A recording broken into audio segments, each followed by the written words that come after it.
Lur, selamat datang di Ngidul Ngalabu Film Jadul.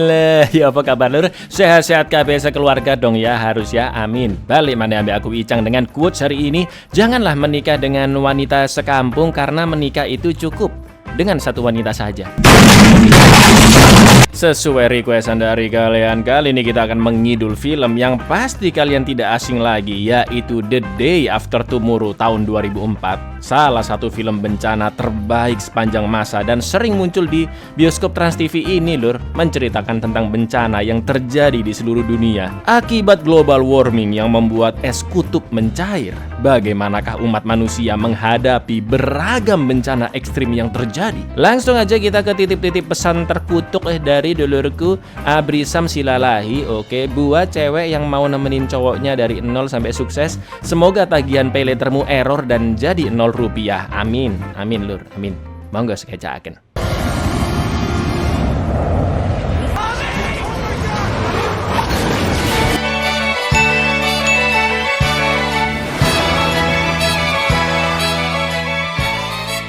Pada suatu hari di benua Antartika Kutub Selatan, seorang ilmuwan asal Amerika bernama Jack Hall sedang mengambil sampel es di bawah tanah menggunakan bor bersama kedua rekannya yaitu Jason dan Frank. Akan tetapi tiba-tiba es di sekeliling mereka retak, daratan pun terbelah menjadi dua dan Jason hampir terjatuh ke dalam sana. Jack pun nekat lompat ke seberang untuk menyelamatkan hasil penelitian mereka. Namun ketika Jack lompat kembali, lapisan es di bawahnya pun tiba-tiba runtuh. Dan inilah hari setelah esok.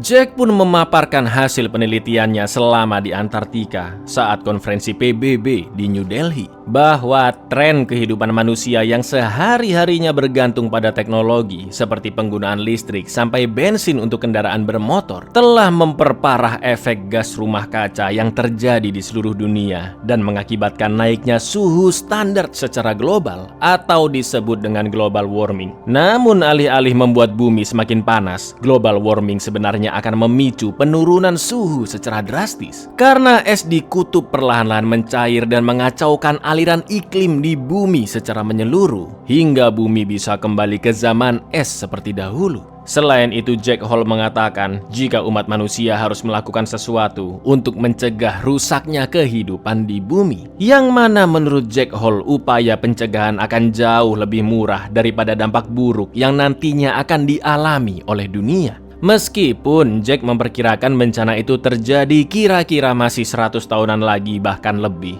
Mendengar seluruh pemaparan Jack, Pak Wapres Amerika yaitu Baker mengatakan jika memperbaiki lingkungan pastinya butuh biaya sangat-sangat besar yang akan berpengaruh pada perekonomian dunia dan itu tidak semudah membalikan telapak tangan. Namun Jack hanya bisa istighfar dan menjelaskan jika bongkahan es yang baru-baru ini mencair di Antartika kira-kira sebesar negara bagian Rhode Island di Amerika Serikat yang luasnya mirip Pulau Bali lur. Besar banget ya kan? Mr. Vice President, of doing nothing could be even higher. Global warming, polar ice caps, there goes our warm climate. Our economy is every bit as fragile. Sensationalist claim it would cost the world's economy hundreds of billions of dollars. The ice that broke off was the size of the state of Rhode Island. Lalu Shin pun berpindah keluar gedung konferensi yang ternyata sedang terjadi hujan salju. Padahal di New Delhi tidak pernah terjadi hujan salju sebelumnya seperti kota-kota di Indonesia lur. Banyak orang-orang berdemo di depan gedung dan beberapa tunawisma dikabarkan tewas kedinginan. Setelah konferensi selesai, Jack ditemui oleh seorang profesor kelautan asal Skotlandia bernama Terry yang mengajaknya ngopi-ngopi di warkop sambil membahas penelitian Jack. Professor Robson? What do you say to a spot of tea? Warming conference in New Delhi, the coldest weather on record. Di pusat penelitian iklim Skotlandia, salah satu kru penelitian Terry mendapati penurunan temperatur secara drastis dari sebuah pelampung penelitian yang berada di laut bagian timur Amerika Utara. Namun mereka tidak menganggapnya serius karena bisa jadi pelampung tersebut rusak akibat ombak besar. Sementara itu di Tokyo, Jepang terjadi hujan es dengan bongkahan sebesar kepalan tangan manusia yang mengakibatkan kekacauan. Nomad Boy 431 George's Bank. Oh, it's rough Caesar.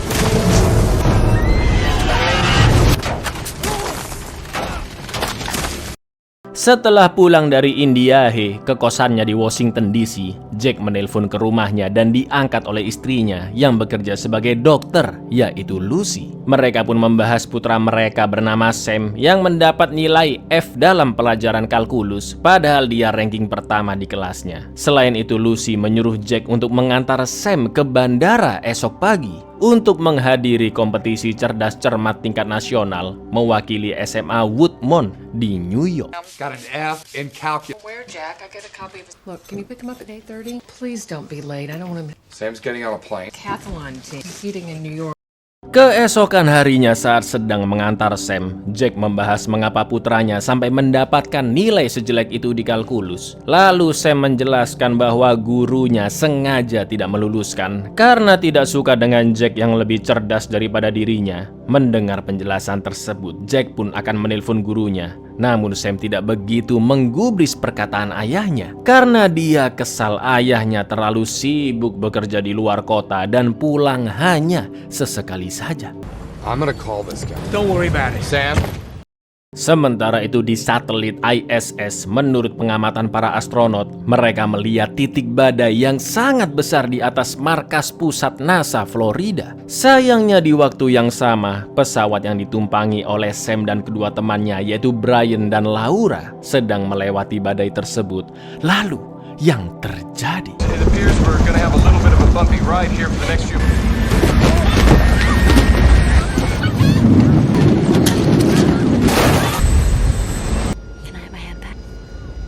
Perubahan cuaca secara ekstrim mulai terjadi di seluruh dunia. Terry dan rekannya di laboratorium Skotlandia begitu terkejut melihat pelampung penelitiannya yang bukan hanya menunjukkan penurunan suhu secara drastis, namun juga menjadi rusak. Situasi pun terasa semakin mencekam karena bukan hanya satu atau dua pelampung yang rusak, namun sampai 3 pelampung berturut-turut di lokasi yang sangat berjauhan, lur. Gak pakai lama, Terry pun langsung menghubungi Jack dan mengatakan bisa jadi penelitiannya tentang bencana besar akibat global warming akan segera terjadi.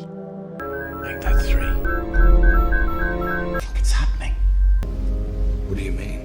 Nothing like this has ever happened. At least not in the last 10,000. You predicted it would happen. Not in our lifetime. This is too fast. Di lain sisi, Sam and the gang yang sudah sampai di New York dan OTW ke lokasi cerdas cermat melihat fenomena yang begitu aneh. Mulai dari kawanan burung berbondong-bondong terbang dari utara ke selatan, sampai hewan-hewan di kebun binatang yang sangat merasa gelisah. Ih, sumpah merinding liatnya, lur. No idea. You're all worked up today.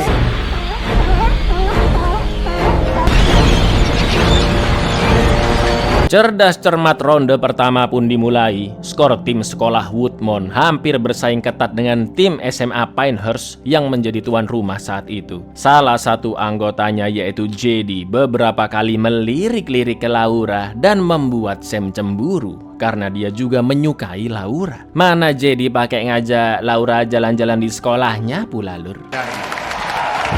Next. Would you like a tour? Sure, that'd be great.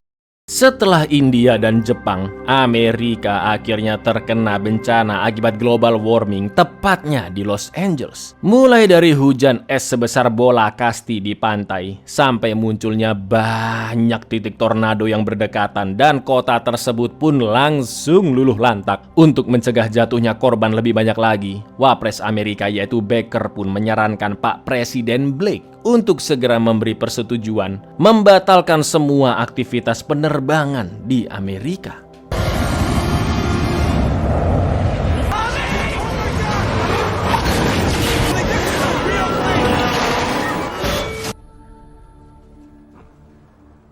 Los Angeles has been devastated. On top of that, the FAA wants your Tepat setelah itu, Jack pun langsung OTW ke kantornya di Departemen Pengamatan Atmosfer dan Kelautan, yang singkatan Ameriknya adalah NOAA, untuk membahas tentang fenomena di Los Angeles bersama ilmuwan-ilmuwan lainnya. Berikut merencanakan apa keputusan mereka selanjutnya. Menurut laporan, kekacauan di hari itu bukan hanya terjadi di Los Angeles, tapi juga di berbagai belahan dunia. Mulai dari sirkulasi udara yang aneh di bagian utara Kanada, perubahan tekanan udara secara tiba-tiba di Siberia, sampai Australia yang mengalami bencana angin topan terbesar sepanjang sejarah di negara itu. Mereka yakin jika serangkaian bencana tersebut bukan disebabkan oleh aktivitas matahari, karena menurut data dari NASA, pancaran sinar matahari normal-normal saja. Sampai akhirnya Jack menjelaskan hasil pengamatan Profesor Terry di Skotlandia, yang melaporkan jika arus air laut telah berubah karena lapisan es di kutub yang mencair dan mempengaruhi kondisi kelautan secara global, juga hilangnya kadar garam air laut, yang tentunya akan berdampak pada perubahan iklim secara drastis di seluruh dunia dan mengakibatkan berbagai bencana besar yang lebih mengerikan. I think we're on the verge of a major climate shift. Hold on, Jack. Are you suggesting these? Not just continue, get worse. Ketua NOAA yaitu Tom memberi waktu 48 jam untuk Jack merampungkan laporan tentang teorinya tersebut sebelum diberikan ke pemerintah, yang akhirnya Jack merumuskannya dengan bantuan kedua rekannya yaitu Jason dan Frank, juga salah satu rekannya dari NASA yang kita sebut saja Painemler. Setelah menjalani penelitian selama hampir 2 hari, mereka pun akhirnya menyimpulkan jika kekacauan iklim global akan mencapai puncaknya dalam 6 hingga 8 minggu lagi, Lur. You have 48 hours. Maybe I can help. Welcome aboard. 6 to 8 months. That timescale isn't in months. It's in. Untungnya keluarga Jack masih baik-baik saja. Lucy masih bekerja di rumah sakit, sedangkan Sam dan kedua temannya masih terjebak di SMA Pinehurst. Karena badai yang terjadi di New York, Jack pun menelpon Sam dan menyuruhnya untuk segera kembali ke rumah. Namun Sam lebih memilih bersama teman-temannya karena JD memberikan tempat menginap di dekat sekolah. Jelas Sam ini tidak ingin JD semakin dekat dengan Laura, ya kan Lur? Emang anak-anak remaja SMA itu emang kadang tolol gara-gara cinta, ya kan? Stop kidding around. I want you home. We got a place to stay. Walaupun kota tempat Jack berada sekarang yaitu Washington DC masih belum mengalami cuaca buruk, orang-orang di sana sudah mulai mempersiapkan diri seperti melakukan panic buying atau membeli bahan-bahan pokok secara massal. Kayak pas Covid, Lur, masker aja sampai ada mafianya. Sementara itu Jack dan Tom mencegat Pak Wapres Baker dan memberikan hasil pengamatannya tentang puncak perubahan iklim besar-besaran yang akan terjadi 6-8 minggu lagi. Tapi lagi-lagi sikap Baker masih sama seperti di rapat awal film. Dia masih belum menganggap serius tentang ancaman mengerikan yang akan dihadapi umat manusia jika pemerintah terlambat mengambil keputusan. Jack pun menyarankan agar Baker segera melakukan evakuasi besar-besaran, khususnya penduduk yang berada di bagian utara Amerika. Sir, our climate is changing violently in the next 6 to 8 weeks. So far, the terrible weather hasn't hit the DC area, but look. You have to start thinking about it. You lost your mind, Hall. I have to go. Di labnya di Skotlandia, Terry dan kedua rekannya hanya bisa pasrah di tengah badai salju yang sangat mengerikan. Sedangkan berita di TV menunjukkan keluarga kerajaan Inggris yang akan dievakuasi oleh beberapa helikopter. Namun naas ketika mereka melewati titik badai, semua helikopter pun membeku seketika. Dan yang terjadi, Yeah, I think they'll come get us since we got snow. Luckily we got our own, Jenny. Bloody fuel lines are starting. Prepare for crash landing.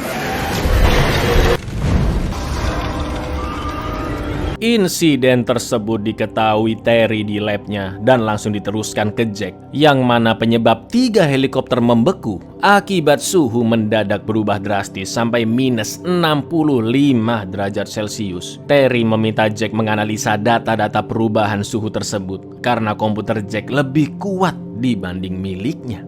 This is Scotland at the time. This thing looks just like a hurricane. And what temperature does... Negative. The temperature dropped phenomenally. Sementara itu Sam dan teman-temannya akhirnya sampai di apartemen super mewah milik JD, sedangkan kedua orang tuanya sedang asik-asikan main ski di Eropa. Cuaca di New York tidak kalah mengerikannya karena sudah diterpa hujan badai selama 3 hari berturut-turut. Air sudah memenuhi saluran got hingga menyebabkan banjir di mana-mana dan aktivitas kereta pun dihentikan. Over half the platforms are flooded. It's been raining like this for 3 days. Berita di TV menunjukkan banjir bandang yang melanda Kanada karena suhu dingin bergerak dengan cepat dari arah kutub utara menuju ke selatan dan mengakibatkan air laut naik hingga 8 meter dalam hitungan detik. JD pun akan menjemput adiknya yang sekolah di asrama Philadelphia, sedangkan Sam, Laura, dan Brian berniat nebeng sampai ke stasiun berharap kereta masih bisa digunakan. Akan tetapi supir pribadi JD terjebak macet. Selain itu banjir semakin parah dan stasiun kereta bawah tanah sudah lumpuh total tergenang air. Yang akhirnya Sam dan kawan-kawan berusaha mencari tempat aman ke bangunan terdekat, yaitu perpustakaan. Situasi pun terlihat semakin mengerikan karena kawanan serigala di kebun binatang lepas dari kandangnya. Mamam. What are you kidding? Get high! What are you doing? The wolves. They're gone. Orang-orang pun berbondong-bondong masuk ke perpustakaan, termasuk Sam, JD, dan Brian. Sedangkan Laura tertinggal di belakang karena berusaha menolong seorang emak-emak dan anaknya yang terjebak di dalam taksi. Attention les yeux! Di lain sisi ternyata gelombang tsunami super tinggi sudah menerpa patung Liberty. Air bah pun akhirnya melanda kota New York. Namun Laura yang belum ngeh dengan tsunami tersebut pun masih mengambilkan tas ibu-ibu tadi di taksi lur. Dan Sam yang melihatnya langsung menyelamatkan Laura. Lalu yang terjadi?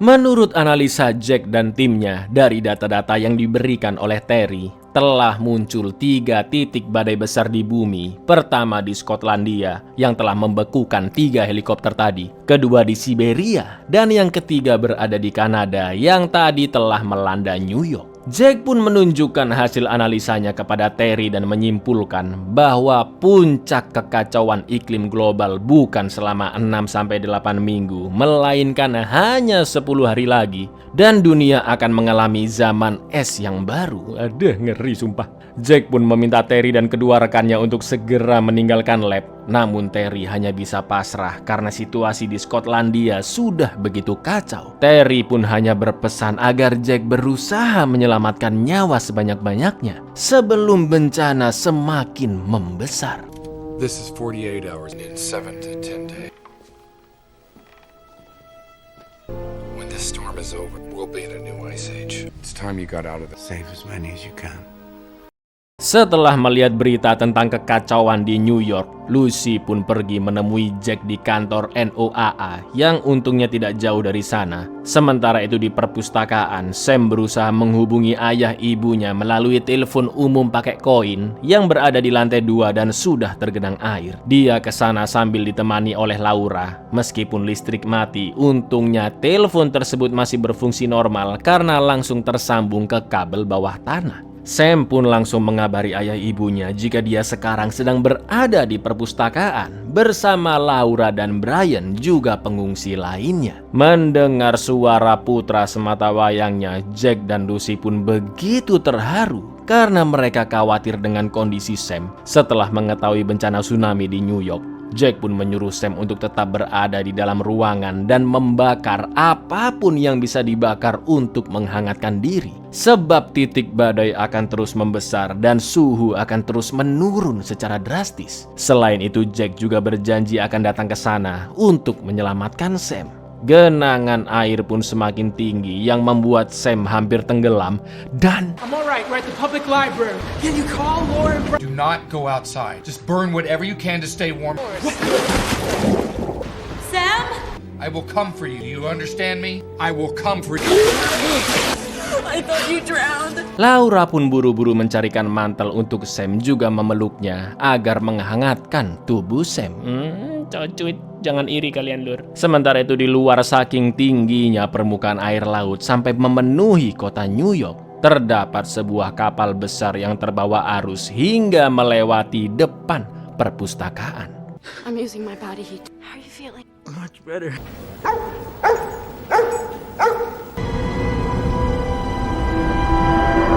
Tom akhirnya mendapatkan kesempatan untuk membawa Jack menjelaskan hasil pengamatannya tentang bencana perubahan iklim langsung di depan presiden dan jajaran pejabat-pejabat penting kenegaraan Amerika. Jack memaparkan bahwa badai dahsyat akan berlangsung di 3 titik yaitu Skotlandia, Siberia, dan Kanada selama 7 sampai 10 hari. Setelah badai mereda, es dan salju akan menyelimuti seluruh belahan bumi bagian utara persis seperti zaman es. Sampai nantinya lapisan es tersebut akan memantulkan kembali sinar matahari dan menstabilkan atmosfer ke kondisi yang seharusnya. Jack menyebut peristiwa ini adalah penyelarasan global, yang mana artinya bumi sedang dalam tahap pembersihan diri secara otomatis karena kerusakan alam yang sudah terlalu parah. Lalu untuk tindakan penyelamatan, Jack hanya bisa menyarankan agar semua orang pergi ke arah selatan demi menghindari badai dan suhu dingin.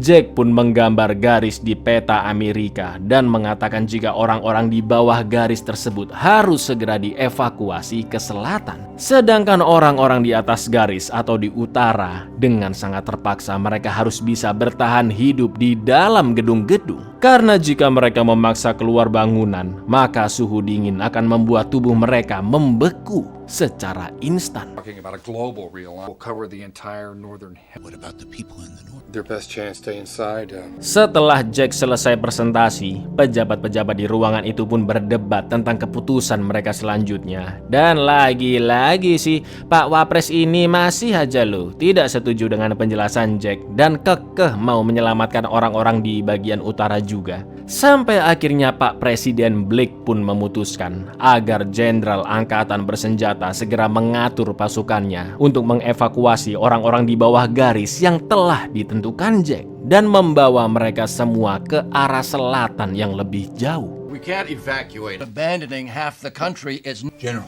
give the order for the national needs. Sir.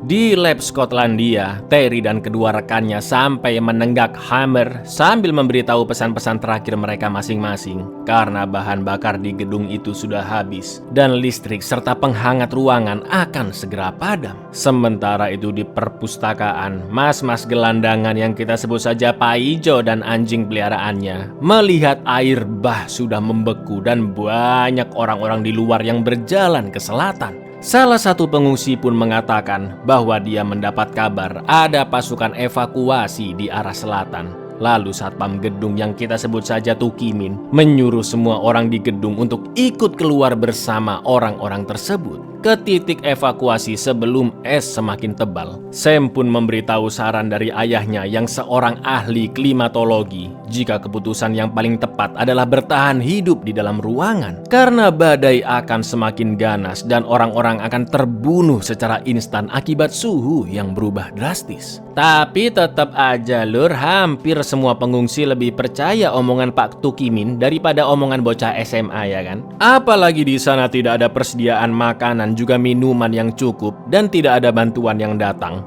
Orang-orang yang masih tersisa di gedung tersebut hanyalah Sam, Laura, Brian, Jedi, Pak Paijo, juga 3 orang pengungsi-pengungsi lainnya. To death. Where are you getting this information? My father's a climatologist. It's not nonsense. This storm is gonna get worse. Sir, please just stay. Just stay.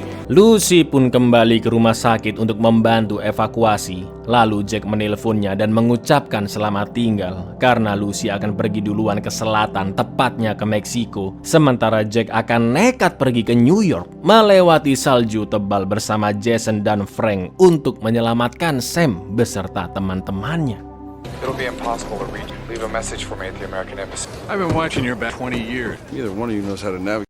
Karena jumlah pengungsi membludak dan memaksa masuk ke wilayah Meksiko, pemerintah Meksiko pun terpaksa menutup perbatasan. Namun tetap saja banyak orang-orang yang menjebol pagar besi dan menyeberang secara ilegal melewati sungai. Lalu setelah negosiasi antara pemerintah Amerika dan Meksiko, perbatasan pun akhirnya dibuka lagi. Dengan syarat Amerika sudah menghapuskan seluruh hutang negara Meksiko. Bisa dibilang ini ironis banget lur, karena kalau di dunia nyata, banyak itu imigran-imigran gelap Meksiko yang masuk ke Amerika. This is only possible because we give all Latin America hours of uncertainty smoothly from the United States. Sementara itu di perpustakaan, mereka semua akhirnya membakar buku-buku di perapian untuk menghangatkan suhu ruangan, juga mengambil semua cemilan-cemilan di vending mesin. Namun di lain tempat, Lucy terpaksa berada di rumah sakit dan tidak ikut evakuasi karena dia harus menemani seorang pasien bocil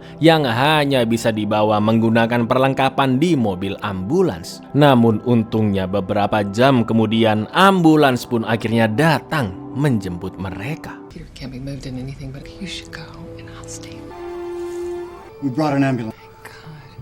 Para pengungsi yang pergi dari perpus mengalami kedinginan di tengah badai yang begitu mengerikan. Bahkan beberapa dari mereka telah meninggal. Situasi yang mereka alami begitu berbeda dengan Sam dan teman-temannya rasakan di perpustakaan. Meskipun masih tetap kedinginan, mereka punya perapian dan bahan bakar yang begitu banyak, juga mantel-mantel tebal. Di lain sisi, Brian menggunakan radio yang dia betulkan di sana, namun masih belum berhasil menghubungi siapapun. I went to Greenland with my dad. That sounds really boring. Could have done a stayed in the library. Wake up. Jack dan kedua rekannya masih OTW menuju New York dari Washington DC yang kira-kira akan memakan waktu hampir 4 jam. Akan tetapi medan yang mereka lalui sangat mencekam. Bukan hanya badai yang mengganggu penglihatan, namun juga jalanan yang sudah tertutup salju. Dan mereka hanya mengandalkan radar saja. Tapi dilalahnya setelah menempuh 2,5 jam perjalanan, mobil mereka terbentur gundukan salju. Dan dengan terpaksa harus lanjut berjalan kaki menggunakan perlengkapan eksplorasi lengkap, mereka pun berjalan sudah cukup jauh dan hanya berbekal radar GPS karena penglihatan mereka benar-benar tertutup badai. Tapi tiba-tiba Unpack this. We're walking.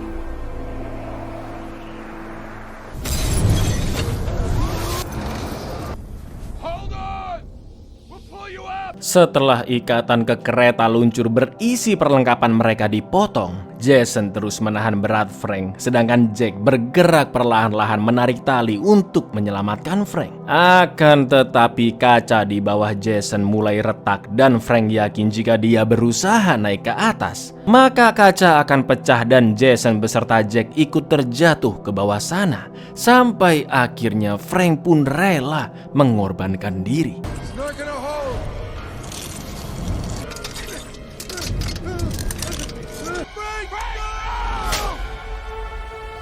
Ketika melihat Laura yang menggigil kedinginan, Sam pun menyibukkannya dengan mengajak ngobrol. Laura merasa putus asa karena apa yang dia perjuangkan selama ini, khususnya di bidang akademik, tidak akan berpengaruh apa-apa di masa depan, sebab bencana sudah merusak peradaban manusia secara menyeluruh. Sam pun berusaha menyemangatinya, dan dia mengatakan hal yang selama ini ditutup-tutupi, bahwa alasan Sam ikut cerdas cermat karena dia ingin lebih dekat dengan Laura. Everything I've ever cared about has all been preparation for Why I joined the team. I joined it because of you.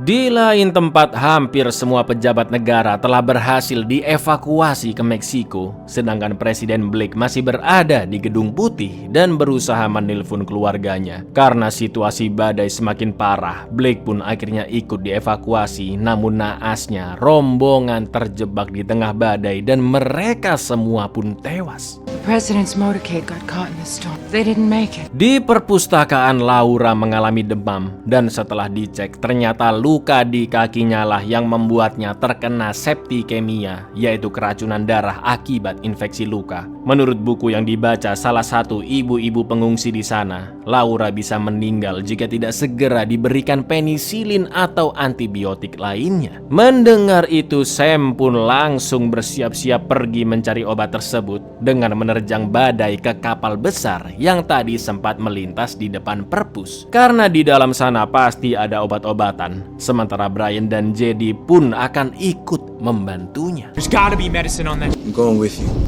Me too.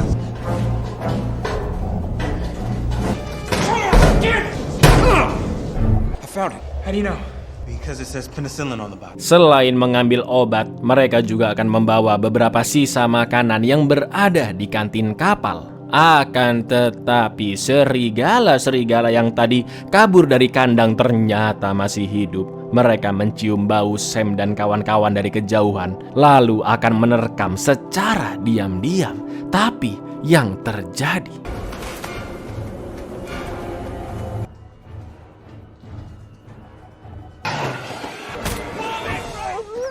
mereka pun terjebak di dalam ruangan itu dan keempat serigala tersebut menunggu mereka keluar. Untungnya JD masih selamat dan hanya terkena luka gigitan di betisnya. Tapi di lain sisi, menurut laporan yang dikirim satelit ISS di angkasa, titik badai yang tadinya di Kanada dan bergerak terus ke selatan sekarang telah berada tepat di atas New York. Sam juga menyadari hal tersebut dari kondisi langit, dan itu artinya suhu akan segera turun drastis, membekukan semuanya perlahan-lahan, bahkan mencapai 101 derajat Celcius, yang mana Sam dan teman-temannya harus segera OTW kembali ke gedung perpus. Namun sebelum itu Sam harus memancing kawanan serigala Luchnut menjauh dari mereka.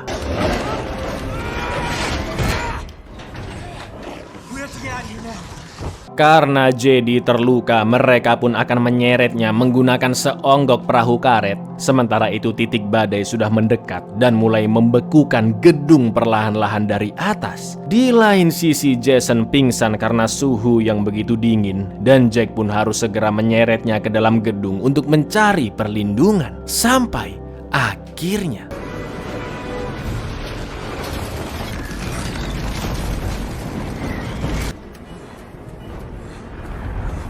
entah bagaimana nasib Sam dan teman-temannya, namun Jack berhasil menyelamatkan diri dan beberapa jam kemudian Jason akhirnya siuman. Menurut peta, jarak mereka ke New York tinggal 64 km lagi dan Jack bersikukuh untuk langsung melanjutkan perjalanan menyelamatkan Sam karena titik pusat badai telah lewat. Di tengah perjalanan ke sana, mereka pun sangat terkejut melihat jasad orang-orang yang telah membeku.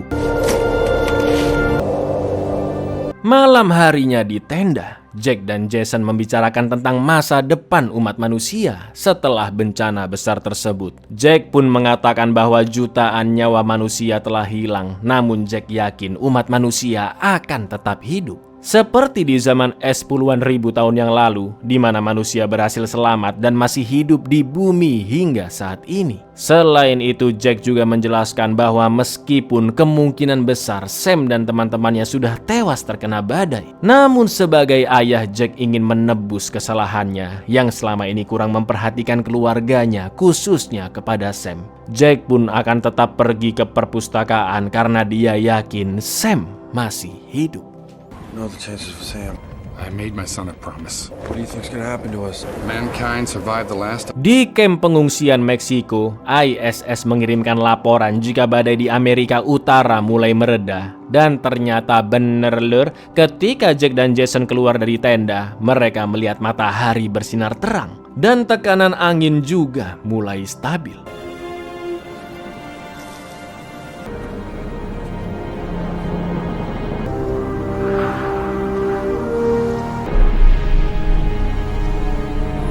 Jack dan Jason akhirnya tiba di New York. Mereka pun segera OTW ke perpus sesuai titik GPS. Namun saking parahnya badai, salju telah menutupi bangunan perpus dan hanya menyisakan sedikit celah untuk masuk ke dalam sana. How much further is it to the light? Should be right here. Seisi gedung tersebut pun sudah benar-benar terlapisi es. Jack dan Jason terus mencari Sam beserta teman-temannya, sampai akhirnya mereka menemukan satu pintu yang terlihat cahaya dari celahnya. Dan ternyata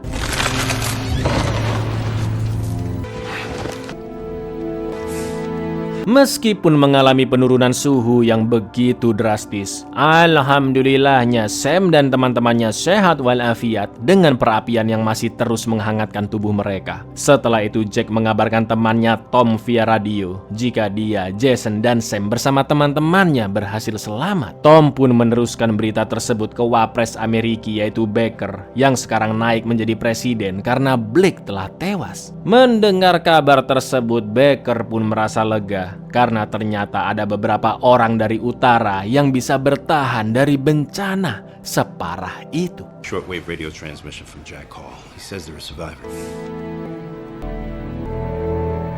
Thank you, Tom. That's good news.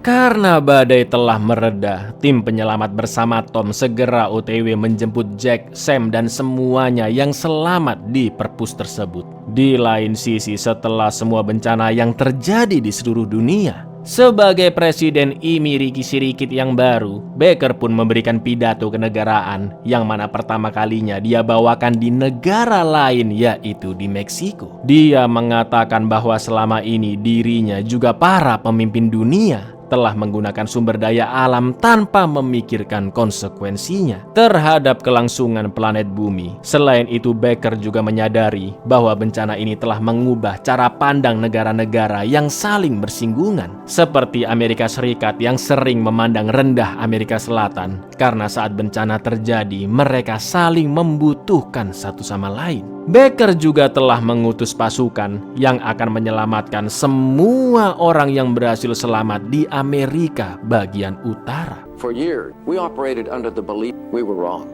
It's good to see you. Come on, let's go get on board.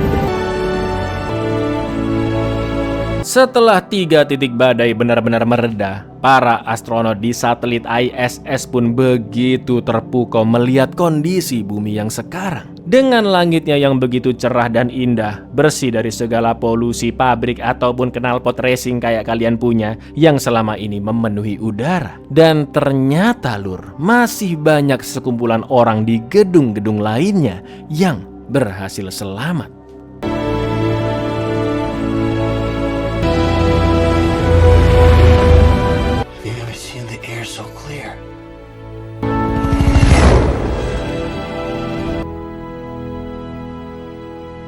Buyar, emang epic sih film bencana satu ini ya kan. Tahun 2004 visualnya udah nggak kaling-kaling lur. Jadi ingat, jagalah bumi ini ya lur ya. Buat kalian yang habis minum es teh terus plastiknya dibuang ngawur, atau yang lebih sederhana lagi lah, bungkus permen misalnya atau struk Indomaret masih dibuang seenaknya.